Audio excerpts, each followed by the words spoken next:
The call came at 9:47 p.m. on a Friday night, exactly 12 hours before my sister Emma's wedding was supposed to begin.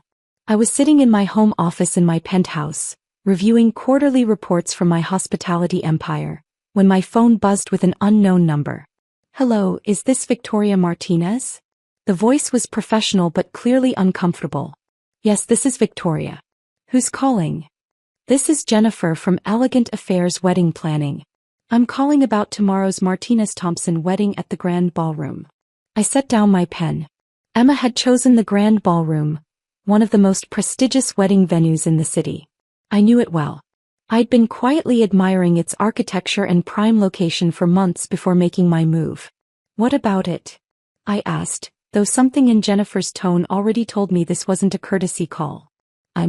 I'm very sorry to inform you that your parents have requested we remove you from the guest list.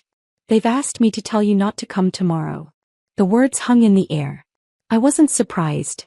My relationship with my family had been strained for years, but the method stung. Having the wedding planner deliver the message instead of telling me themselves was peak Martinez family behavior. "I see," I said calmly. "That's fine, but tell them something." "What would you like me to tell them?" I smiled, looking out at the city lights below. "The venue they booked. I own it. The flowers, catering, photography, music, everything they've planned for tomorrow? All mine." There was a long pause. "I'm sorry, what?" "Jennifer, who do you think owns Elegant Affairs Wedding Planning?" Another pause, longer this time. I could almost hear her scrolling through contracts on her computer. The owner is listed as Grandview Hospitality Group." "That's right. And who owns Grandview Hospitality Group?" I don't." "Victoria Martinez. Me. I own your company, Jennifer. I own the Grand Ballroom. I own Martinez Floral Design. Yes, the company with my family's name that they hired for the flowers. I own Prestige Catering, Harmony Wedding Photography, and Symphony Strings. Every single vendor they've booked for tomorrow works for me." The silence stretched on for nearly a minute. "Ms. Martinez, what should I do?" I glanced at my watch. It was now 9:52 p.m. "Jennifer, at 6 a.m. tomorrow morning I want you to cancel everything. The venue, the catering, the flowers, the music, the photography, all of it.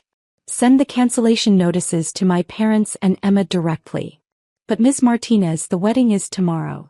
We can't just." "We can and we will. Check your employment contract, Jennifer. Section 12. Subsection C clearly states that Grandview Hospitality Group reserves the right to cancel any event with less than 24 hours notice in cases of client misconduct or breach of terms." I could hear her typing frantically. "I found it, but client misconduct? Discrimination against family members of the company owner qualifies as misconduct. They've violated our anti-discrimination policy." It wasn't entirely true, but it didn't need to be. When you own every piece of the puzzle, you get to decide how they fit together. After I hung up with Jennifer, I poured myself a glass of wine and settled into my leather chair. The irony wasn't lost on me. My family had spent years treating me like I was nothing, never bothering to ask what I did for work or how I could afford my lifestyle. They assumed I was struggling, maybe working some dead-end job, certainly not successful enough to warrant their attention or respect. They had no idea that the quiet, dismissed daughter they barely acknowledged had built a hospitality empire worth $340 million. It started 7 years ago when I graduated with my MBA. While Emma was planning her sorority parties and my brother Miguel was bouncing between startup ideas that never launched, I was working 80-hour weeks at a boutique investment firm. I lived in a studio apartment, drove a 10-year-old Honda, and saved every penny I could. My first acquisition was a struggling catering company on the verge of bankruptcy. I bought it for $180,000, my entire savings, and spent the next 2 years turning it around. I learned everything: food costs, labor management, vendor relationships, client service. I worked holidays, weekends, 16-hour days. While my family was posting Instagram photos from their vacations, I was building something real. From there, I started acquiring other struggling businesses in the events industry. A photography studio drowning in debt. A floral design company whose owner wanted to retire. A small venue that couldn't compete with the bigger players. One by one, I bought them, fixed them, and integrated them into what became Grandview Hospitality Group. The wedding industry is perfect for vertical integration. When you own the venue, the catering, the flowers, the photography, and the planning services, you control the entire customer experience and capture every dollar of profit. My clients loved the convenience of one-stop shopping, and I loved the margins. 3 years ago, I made my biggest acquisition, the grand ballroom itself.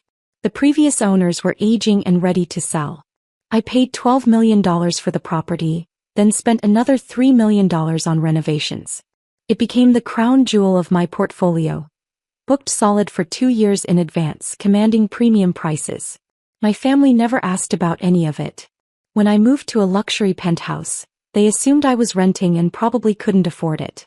When I started wearing designer clothes, they figured I was putting it on credit cards. When I drove up in my new BMW, my father actually made a comment about young people and their financial priorities. They never asked because they never cared. I was the daughter who didn't follow the expected path. Emma became a marketing manager at a prestigious firm. Miguel worked in tech consulting, both respectable white-collar careers they could brag about to their friends. I was just Victoria, doing something vague with events that they never bothered to understand. The distance between us grew wider after I missed Emma's engagement party last year. I was in Chicago, closing a deal to acquire 2 more venues, but I didn't explain that to them. I just said I couldn't make it. Emma accused me of not caring about family. Mom said I was becoming selfish. Dad wondered aloud if I was going through something. None of them bothered to ask what was so important that I'd miss a family event. They just assumed I was being difficult. The final straw came 3 months ago at Miguel's birthday dinner. I arrived straight from a client meeting, still in my business suit, and sat quietly while they discussed their lives, their jobs, their plans. When the conversation finally turned to me, Mom asked if I was still doing that party planning thing. Event management, I corrected. Same thing, Emma laughed. Victoria plans birthday parties for a living. Actually, I started to say, but Dad cut me off.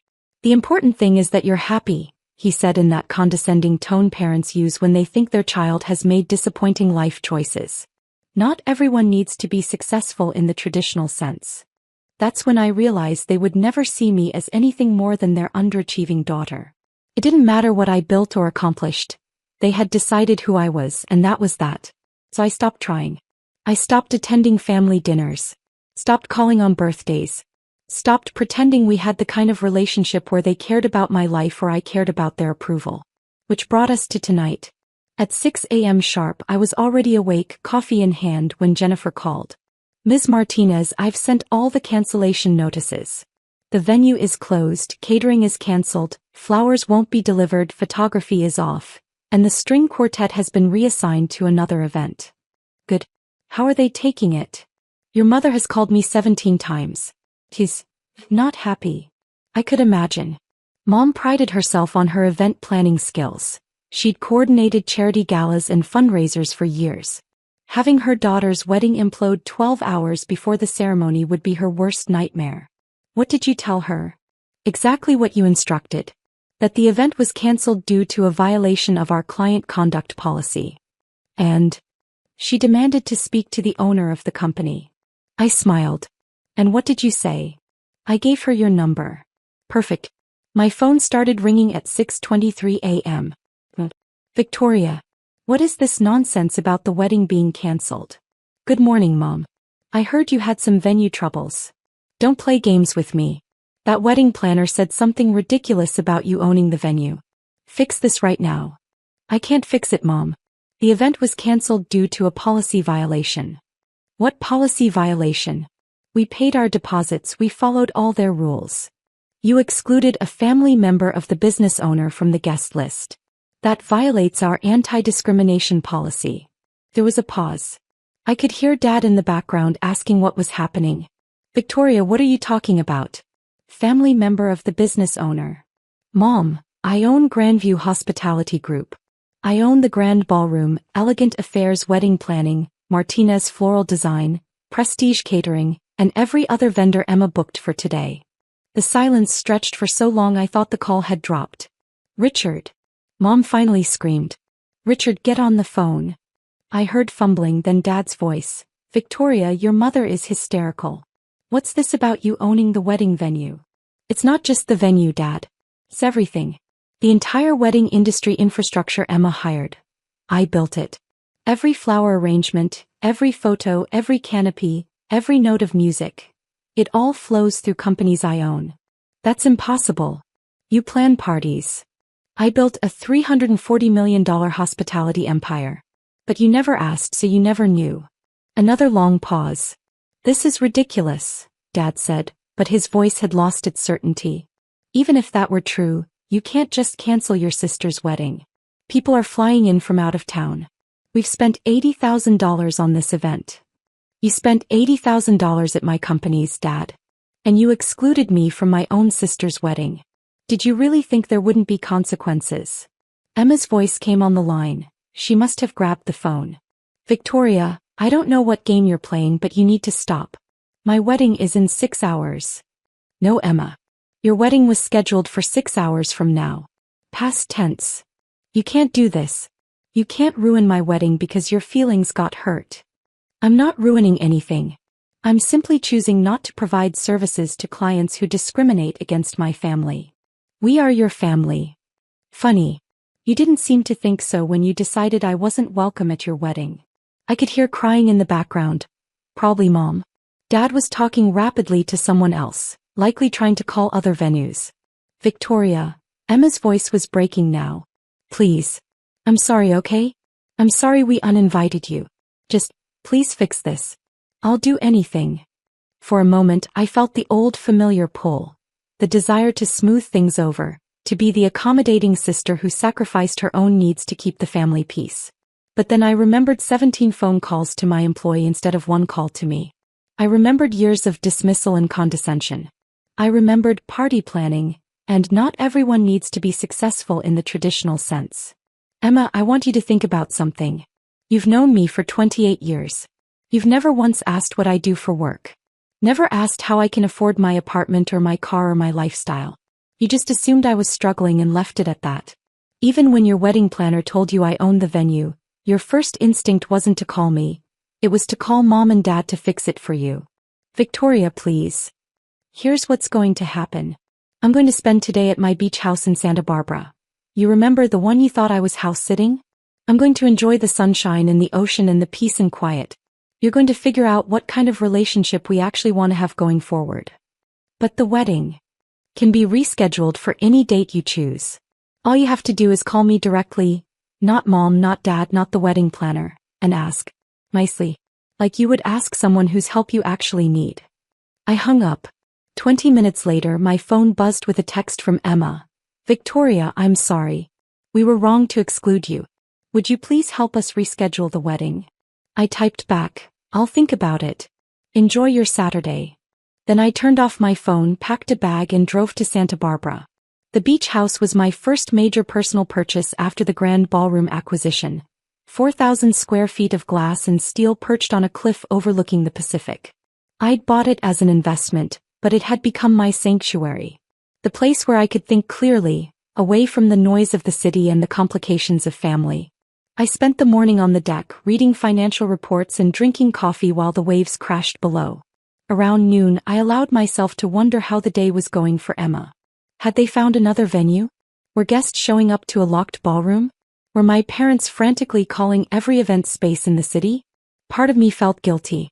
I wasn't a vindictive person by nature. I'd built my business on relationships and reputation, not on burning bridges. But another part of me felt liberated.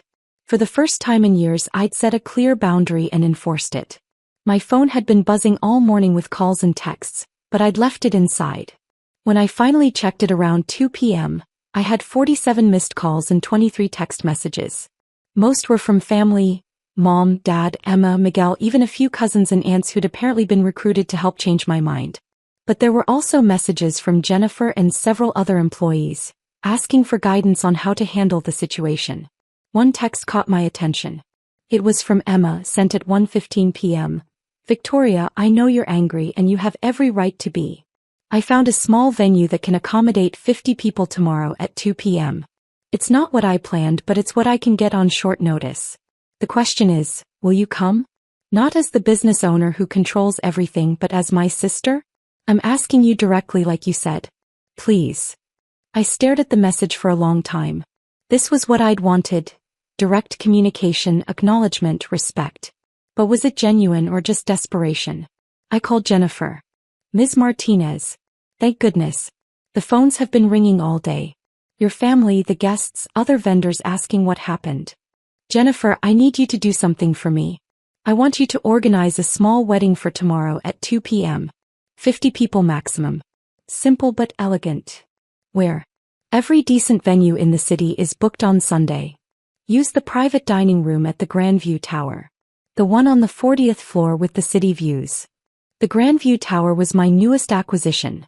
A boutique hotel I'd bought 6 months earlier. The private dining room was typically reserved for corporate events and high-end private parties. Ms. Martinez, that room costs $15,000 for a half-day rental. No charge for this event. And Jennifer? I want you to personally handle every detail. Best flowers we have, premium catering menu, professional photography. Spare no expense. Should I tell your family you're handling this? No. Just tell them you found a venue that had a last-minute cancellation. Let them think they got lucky. I hung up and texted Emma back.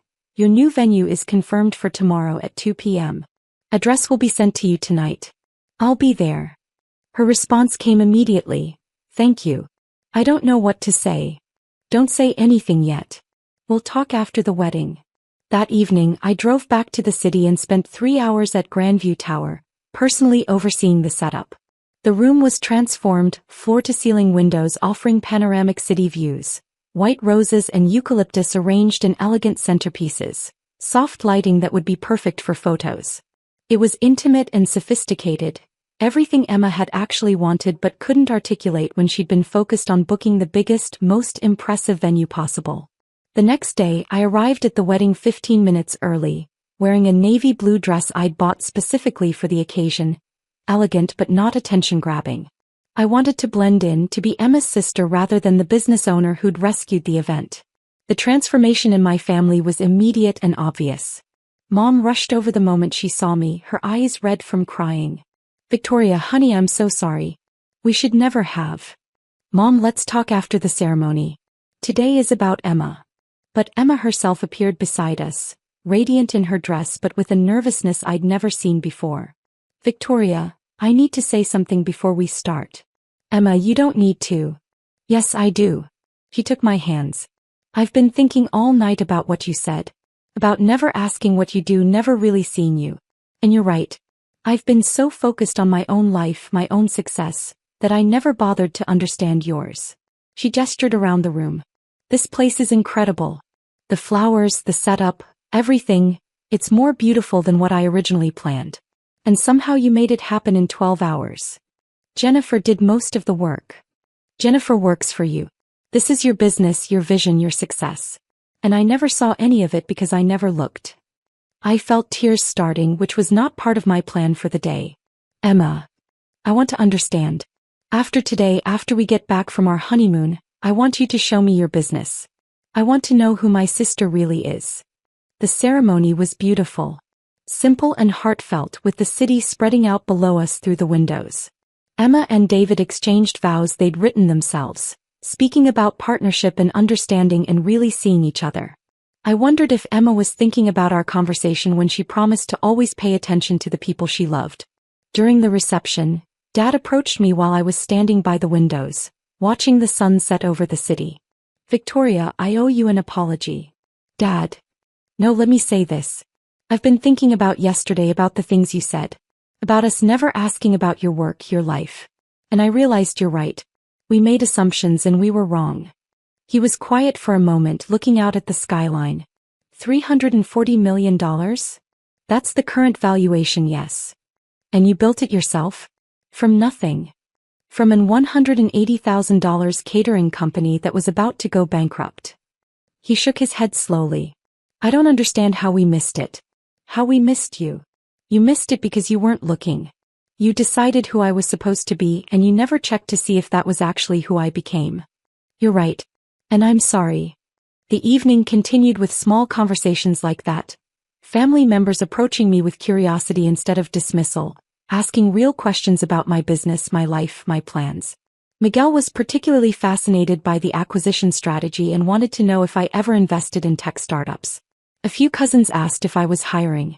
For the first time in years, I felt like I was part of the family rather than someone they tolerated. But the most important conversation came at the end of the night, when the guest had left and the staff was cleaning up.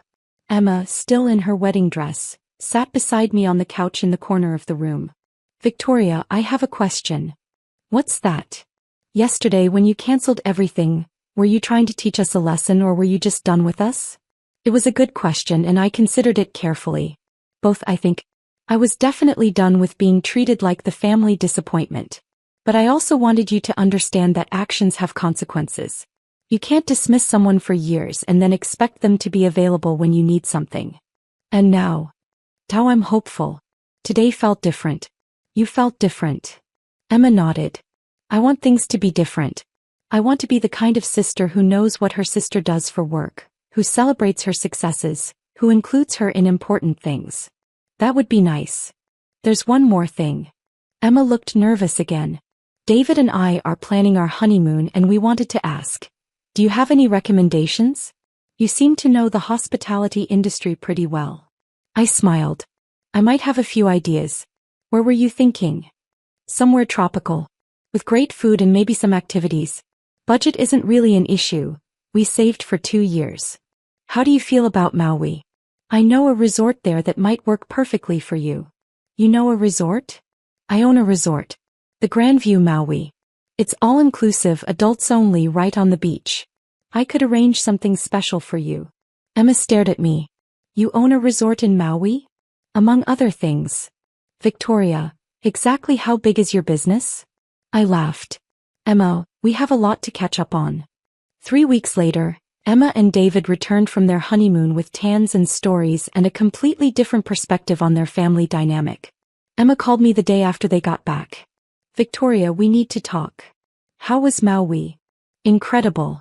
The resort was perfect, the staff treated us like royalty, and the suite you arranged was better than anything we could have imagined. But that's not why I'm calling. I waited. I did some research while we were there. I looked up Grandview Hospitality Group. Victoria, you don't just own some wedding venues and a resort. You own hotels, restaurants, catering companies, event spaces. You have properties in 12 states. 15 states now. I acquired a boutique hotel chain in Colorado last week. And the revenue numbers I found online. Are those accurate? Probably not. Most of those websites underestimate. Victoria, you're rich. Like seriously rich. I'm comfortable. You're worth more than our entire extended family combined. I didn't respond to that, mostly because it was true. Why didn't you ever tell us? Emma, when would I have told you? At Miguel's birthday when you laughed about me planning parties? At Christmas when Dad made comments about my financial priorities? At family dinners where no one asked me a single question about my life. She was quiet for a long time. You're right. We never gave you the chance. It's not about giving me a chance, Emma. It's about basic curiosity about someone you claim to love. You know what Mom's favorite flowers are, Dad's golf handicap, Miguel's latest project. But you never knew what I did for work, where I lived, or what mattered to me. I want to know now. I'm glad. But it's going to take time to rebuild this. And we did rebuild it slowly. Emma started calling me once a week, not because she needed something but just to talk. She asked about my business, my goals, my challenges. She introduced me to her friends as her sister who owned a hospitality company, with pride in her voice instead of dismissal. Mom and Dad took longer to adjust, but they made the effort. Dad started reading business journals so he could ask informed questions about my industry. Mom stopped making comments about my lifestyle choices and started asking for my advice when she organized charity events. Miguel surprised me the most. 6 months after the wedding, he approached me with a business plan for a tech platform that could streamline hotel operations. Instead of just asking for money, he'd done months of research, identified specific problems in my industry, and developed a solution. I ended up investing $2 million in his startup. Not because he was family, but because it was a genuinely good business opportunity. The wedding that almost didn't happen became the turning point in our family relationships. Not because I used my business leverage to force respect, but because the crisis finally made everyone realize how disconnected we'd become. A year later, Emma asked me to be the maid of honor at her friend's wedding. The venue? The grand ballroom, of course. But this time I was there as her sister, not as the owner of the building. Though I did make sure the flowers were perfect. As I stood beside Emma at the altar watching her friend exchange vows, I thought about power and family and the difference between being heard and being seen. Money and business success had given me the power to cancel a wedding, but they couldn't force genuine relationships. That required something much harder. The willingness to be vulnerable enough to start over. The crisis had been necessary. Sometimes you have to break something completely before you can rebuild it properly. And sometimes the person everyone thinks has the least power is actually the one holding all the cards. But the real victory wasn't in demonstrating that power. It was in choosing to use it to bring people together rather than drive them apart. The wedding ended with dancing and laughter, with family photos that included everyone, with plans for next Sunday's dinner at my penthouse. Emma stayed late to help with cleanup, asking questions about event management and vendor relationships, genuinely interested in understanding the business I'd built. "Victoria," she said as we folded tablecloths together, "I have one more question." "What's that?" "If we ever plan another family event, will you help us with the arrangements?" I smiled. "Emma, all you ever had to do was ask."